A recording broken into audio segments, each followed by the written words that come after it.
नमस्कार, मेरे YouTube channel में आपका स्वागत है। आज के वीडियो में हम पढ़ेंगे सिंपल फंक्शन के बारे में। तो देखते हैं सिंपल फंक्शन क्या है। डेफिनेशन है इसका, a function f from A set E to R is said to be a simple function if there exists first a finite number of disjoint measurable sets E1, E2, E3 and so on En such that E equal to union of EI I1 से n तक, यानी कि सारे जो disjoint sets हैं उनका union E होना चाहिए, जो हमने यहाँ सेट लिया है। Second, A finite number of non negative real numbers K1, K2 and so on Kn, तो ये दोनों एग्जिस्ट होने चाहिए सच दैट fx का जो वैल्यू है इक्वल टू Ci आएगा for all x element of set EI, जहां पर I हमारा 1 से लेकर n तक वेरी हो रहा है। तो ये है इसका डेफिनेशन। तो एक्चुअल में कोई भी फंक्शन सिंपल फंक्शन होने के लिए हमें दो चीज चाहिए। First, finite number of disjoint measurable sets, जहां पर हम x के वैल्यूज दे रहे हैं, और नॉन नेगेटिव रियल नंबर्स चाहिए हमको। यहाँ K1, एक मिनट सॉरी, यहाँ रहेगा अगर K1 है तो यहाँ भी हमको K1 KI, ठीक है। तो इस तरीके से x का जो वैल्यू होगा या फिर इमेज होगा वो KI के बराबर आएगा अगर x एलिमेंट है EI का, यानी कि सपोज अगर x एलिमेंट है E1 का तो fx का वैल्यू मिलेगा हमको K1। सिमिलरली x अगर एलिमेंट है KEN का तो fx का वैल्यू मिलेगा KN, ठीक है। तो इस तरीके से ये वैल्यूज गेन करता है। सिंपल फंक्शन को हम एक और तरीके से रिप्रेजेंट कर सकते हैं। If f is a simple function and assumes the values K1, K2 and so on Kn, then we can write this form: f is equivalent to summation I1 से n तक Ki phi EI, जहां पर phi EI जो है वो characteristic function है जिसे हम इंडिकेटर फंक्शन भी कहते हैं ऑन द सेट EI। और पिछले डेफिनेशन से ही हम EI को डिफाइन कर सकते हैं कि EI एक ऐसा सेट है जो E के उन सभी अवयवों को रखता है, x एलिमेंट ऑफ E, जिसके लिए fx का वैल्यू हमको क्या मिलता है Ki, ठीक है। और ये जो रिप्रेजेंटेशन है f का वो ऑल्सो कॉल्ड कैनोनिकल रिप्रेजेंटेशन, इसे हम कैनोनिकल रिप्रेजेंटेशन भी कहते हैं। अब इसमें एक और चीज ध्यान देने वाली बात है कि किसी भी फंक्शन को अगर हम इस तरीके से रिप्रेजेंट कर पाते हैं, आप इधर को छोड़ दीजिए, अगर इस तरीके से इस फॉर्म में रिप्रेजेंट कर पाते हैं तो वो सिंपल फंक्शन कहलाता है। हालांकि यहाँ पर जो हमने सेट EI के इस जो डेफिनेशन है उसको आप भूल जाइए। अगर सपोज यहाँ पर EI डिसजॉइंट सेट्स नहीं है तब भी ये फंक्शन क्या होगा, सिंपल फंक्शन होगा, लेकिन ये जो रिप्रेजेंटेशन होगा उस केस में यूनिक नहीं रह जाएगा। Any linear combination of the form summation I1 से n Ki phi EI, जो कि हमने ऊपर भी लिया है, represent a simple function defined on a set E equal to union of I1 से n EI, जो कि जिसमें हम फंक्शन f को डिफाइन कर रहे हैं। और ये जो सेट्स होंगे EI, the set EIs are measurable but not necessarily disjoint, यानी कि ये सेट मेजरेबल तो होंगे बट जरूरी नहीं है कि डिसजॉइंट हो। This type of representation is not unique, और इस टाइप का जो रिप्रेजेंटेशन होता है वो यूनिक नहीं होता है। लेकिन इस तरीके से अगर हम किसी भी फंक्शन को डिफाइन कर पाते हैं तो वो क्या होता है, सिंपल फंक्शन होता है। तो इसी तरीके से सिंपल फंक्शन का एक और डेफिनेशन भी है। तो ये है डेफिनेशन इसका, second definition, a function is said to be simple function if it is measurable and assumes only a finite number of values. तो कोई भी ऐसा फंक्शन जो कि मेजरेबल फंक्शन हो, साथ ही साथ में फाइनाइट नंबर में वैल्यूज गेन करता हो, तो वो क्या होता है, सिंपल फंक्शन होता है।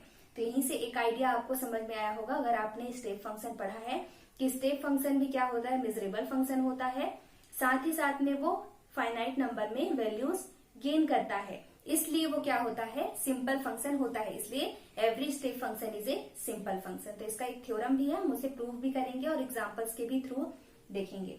चलिए सिंपल फंक्शन के हम कुछ एग्जांपल्स देख लेते हैं। तो फर्स्ट इसका एग्जांपल है और सबसे सिंपल एग्जांपल है कांस्टेंट फंक्शन, ठीक है। सेकेंड डेफिनेशन जो हमने पढ़ा उसी से हम इसे प्रूव करके देखते हैं कि कैसे कांस्टेंट फंक्शन सिंपल फंक्शन हो सकता है, ठीक है। तो मैंने मेजरेबल जो फंक्शन पढ़ाया था उसका वीडियो बनाया था, उसमें मैंने बताया था कि कांस्टेंट फंक्शन मेजरेबल फंक्शन होता है। तो तो उसे एक बार और हम डिस्कस कर लेते हैं यहाँ पर। जैसे कि सपोज मैं एक फंक्शन ले रही हूँ यहाँ पर f from e to r, और ये जो कांस्टेंट फंक्शन है उसे हमें मिजरेबल सेट पे ही लेना है, तभी वो सिंपल फंक्शन होता है।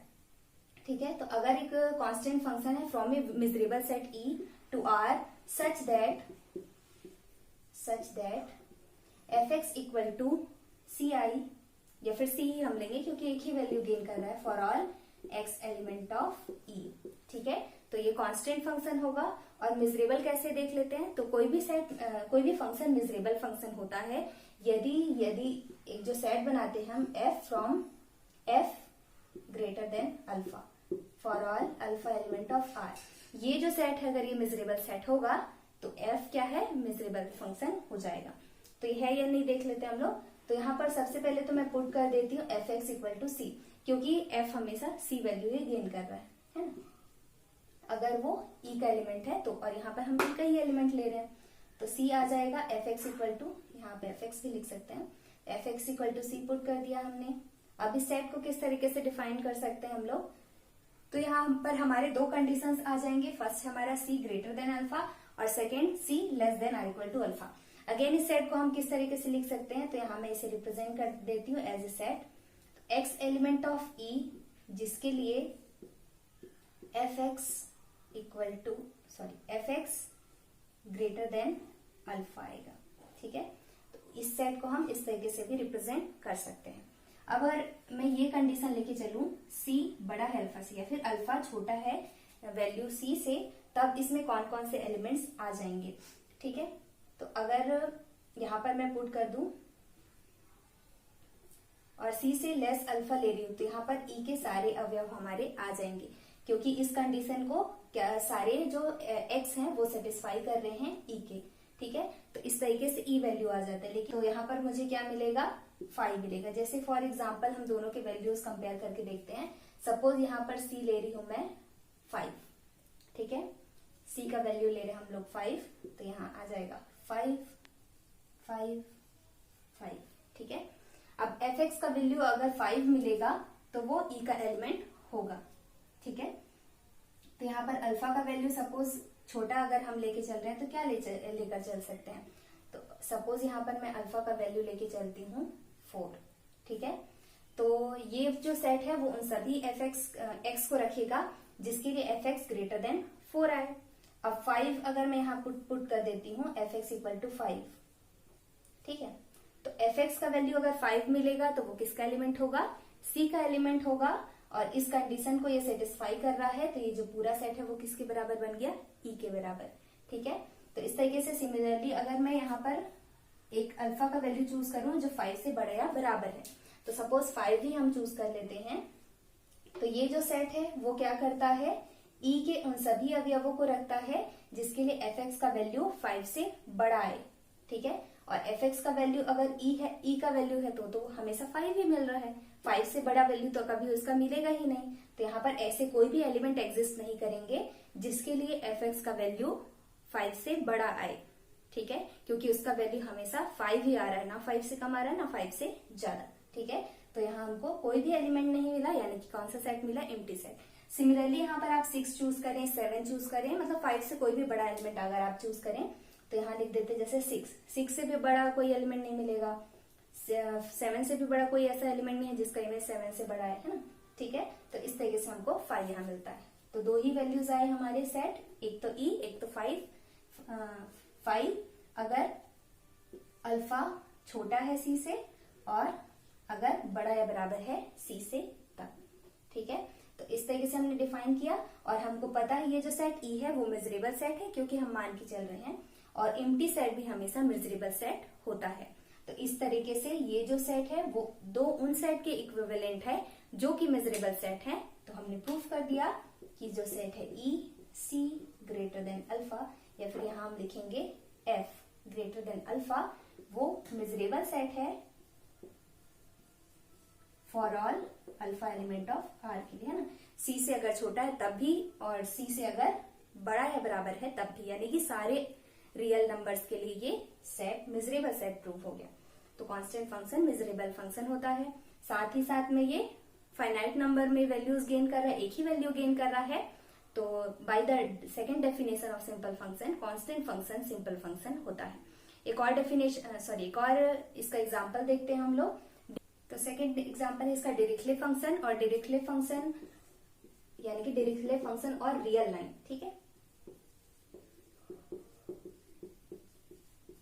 ऑन रियल लाइन, यानी कि हम फंक्शन ले रहे हैं f from real line to 0 1, यानी कि ये दो ही वैल्यूज गेन कर सकता है, या तो 0 या तो 1, ठीक है। और ये जो फंक्शन होता है इसे हमने कैरेक्टरिस्टिक फंक्शन के जो डेफिनेशन या फिर वीडियो कहें उसमें हमने डिस्कस किया था। ये फंक्शन जो होता है कैरेक्टरिस्टिक फंक्शन भी होता है, और इसका वैल्यू इस तरीके से आता है f इक्वल टू 1 आएगा यदि x एलिमेंट है q का, और 0 आएगा यदि x एलिमेंट है q की कॉम्प्लीमेंट का, यानी कि अगर x रेजनल नंबर है तो उसका इमेज क्या मिलेगा, हमको 1 मिलेगा, और अगर इरेजनल नंबर है तो उसका इमेज हमको क्या मिलेगा, 0 मिलेगा, ठीक है।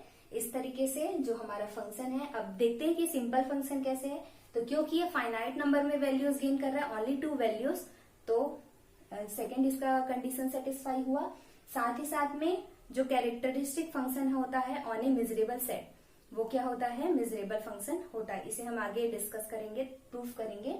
तो characteristic function on A measurable set is also miserable, और यहाँ पर आर क्या होता है, मिजरेबल सेट होता है, इसलिए ये जो फंक्शन है वो हमारा सिंपल फंक्शन का एग्जाम्पल होगा। नेक्स्ट एग्जाम्पल हम देखते हैं फ्लोर एंड सीलिंग फंक्शन, ठीक है। तो फ्लोर फंक्शन क्या होता है, फ्लोर फंक्शन ऐसा फंक्शन होता है जो कि रियल नंबर को एज ए इनपुट एक्सेप्ट करता है, और जो ग्रेटेस्ट नंबर होता है, ग्रेटेस्ट इंटीजर, उसे एज ए आउटपुट हमें देता है। तो देखिए फ्लोर फंक्शन क्या है, a function that takes real number as a input and gives greatest integer as output is called floor function and is denoted by floor bracket x equal to x। ये greatest integer का denotation होता है, या फिर इस तरीके से greatest integer को डिनोट करते हैं। तो ये है एक और इसका कैसे हम एक्सप्लेन कर सकते हैं।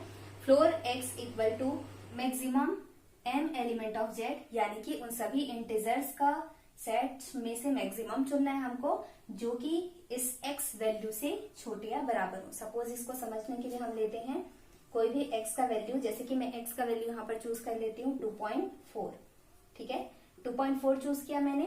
अब यहाँ पर हमको क्या देखना है, ऐसा इंटीजर देखना है जो इस 2.4 से छोटा या बराबर हो, फिर उसमें से हमको मैक्सिमम चूज करना है। तो ऐसे इंटीजर्स क्या हो सकते हैं जो इससे छोटे या बराबर हैं, जैसे कि हो जाएगा हमारे 2, 1, 0, -1, -2, और इधर सारे माइनस इंटीजर्स, ठीक है। तो हमारा कौन कौन से एलिमेंट्स आए उसको लिख लेते हैं हम लोग यहाँ पर एंड सो ऑन करके आएगा सारे ऋणात्मक, -2, -1, 0, 1, 2, ठीक है, स्टॉप हो जाएगा इधर, और इधर सारे माइनस इंटीजर्स हमारे आ जाएंगे -∞ तक, ठीक है।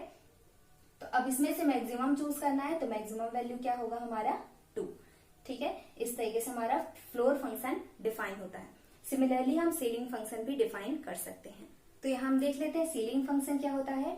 A function that takes real number as input and gives least integer as output and is denoted by ceiling x equal to, ये जो है डिनोशन वो लिस्ट इंटीजर का है, ये हमारा क्या कहता है, सीलिंग फंक्शन कहलाता है। तो इसे इस तरीके से भी डिनोट कर सकते हैं हम, minimum of n element of z, यानी कि उन सभी इंटीजर्स का मिनिमम लेना है हमको जो कि इस x वैल्यू से बड़े या बराबर हो। तो सपोज हम यहाँ पर एक एग्जांपल लेके चलते हैं सीलिंग 3.5 का, ठीक है, x का वैल्यू हमने 3.5 चूज किया। अब यहाँ पर देख लेते हैं कौन कौन से इंटीजर है जो इस सेट के अंदर आ सकते हैं। तो 3.5 से बड़े इंटीजर्स हमको लेने या फिर बराबर, ठीक है।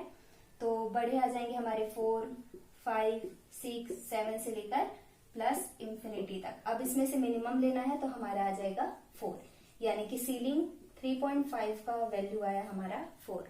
तो ये हमारा सीलिंग फंक्शन। तो इस तरीके से फ्लोर और सीलिंग फंक्शन को हम एज ए ग्राफ डिनोट कर सकते हैं। तो यहाँ देखते हैं, इसका मतलब है कि अगर हम -3 से -2 के बीच में कोई भी x का वैल्यू लेते हैं तो उसका वैल्यू हमेशा किसके बराबर आएगा, -3 के बराबर आएगा फ्लोर फंक्शन का वैल्यू। सिमिलरली अगर हम कोई भी x का वैल्यू लेते हैं -2 से -1 के बीच में, तो उसका वैल्यू कहाँ पर आएगा, -2 आएगा। ठीक है, और सपोज हमने क्या लिया था, 2.4 का चूज किया था जैसे, तो यहाँ पर होगा 2.4, और 2.4 का सीलिंग फंक्शन क्या मिलेगा हमको, 2 के बराबर मिलेगा। तो ये जो पॉइंट्स बनाए हैं मैंने, वो किसको रिप्रेजेंट कर रहा है, फ्लोर फंक्शन के वैल्यू को, और ये जो लाइन है वो x के वैल्यू को रिप्रेजेंट कर रहा है। सिमिलरली सीलिंग फंक्शन में देखते हैं, तो अगर हम जैसे कि हमने 3.5 का एग्जांपल लिया था, तो यहाँ पर बनेगा इस तरीके से, है ना, 3.5, और सपोज ये 4 है हमारा वैल्यू। तो अगर हम कोई भी 3 से 4 के बीच में वैल्यू लेते हैं, तो उसका वैल्यू हमेशा किसके बराबर मिलेगा, 4 के बराबर। यहाँ होगा डॉट। सिमिलरली अगर मैं 2.4 चुनती और सीलिंग फंक्शन निकालती, तो यहाँ होता मेरा 2.4, और इसका सीलिंग फंक्शन किसके बराबर होता, 3 के बराबर। ठीक है, तो इस तरीके से एज ए ग्राफ हम सीलिंग फंक्शन और फ्लोर फंक्शन को डिफाइन कर सकते हैं। तो आज के वीडियो में इतना ही। हमने पढ़ा कि सिंपल फंक्शन का डेफिनेशन क्या है, 2 तरीके के डेफिनेशन, और उसके कुछ एग्जांपल्स भी देखे जो काफी इंटरेस्टिंग है। तो आज की वीडियो में इतना ही, मिलते हैं नेक्स्ट वीडियो में। Thank you.